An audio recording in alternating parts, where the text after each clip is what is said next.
আপনি কি স্বামীর আনুগত্যকে দাসত্ব মনে করেন? তবে আমি বলবো আপনি সঠিক নন। কারণ ভালোবাসার শুরুতে যে হাতে ফুল দেওয়া নেওয়া চলে, অনেক সময় শেষের দিকে সে হাতেই লাঠি ধরা হয়। সুতরাং বৈবাহিক সম্পর্ককে 3টি ধাপে ভাগ করা যেতে পারে। প্রথম ধাপে অনেক প্রেম মহব্বত, অনেক কমিটমেন্ট প্রমিসের মাধ্যমে শুরুটা তো হয়। সেকেন্ড ধাপে অনেক সময় হাজব্যান্ড ওয়াইফের মধ্যে মনোমালিন্য শুরু হয় বাচ্চা মানুষ করতে গিয়ে। বউ শাশুড়ির কলহ, যুদ্ধ এমন পর্যায়ে যায় সফট ড্রিঙ্কসের মতো, শুধুমাত্র ঘোর কেটে গেলে পড়ে থাকে ঝগড়া, মনোমালিন্য, অশান্তি।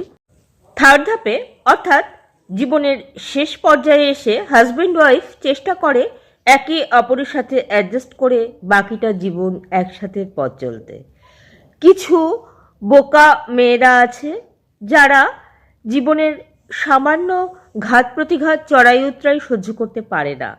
তারা জানেই না যে জীবনটা কখনোই স্মুথলি চলে না, সেখানে অবশ্যই টানাপোড়েন আসবে। সেটাকে ওভারকাম করতে পারে না বলেই তারা অবশ্যই হাজব্যান্ডের ঘর ছেড়ে বাবা মা বা ভাইয়ের শরণাপন্ন হয়।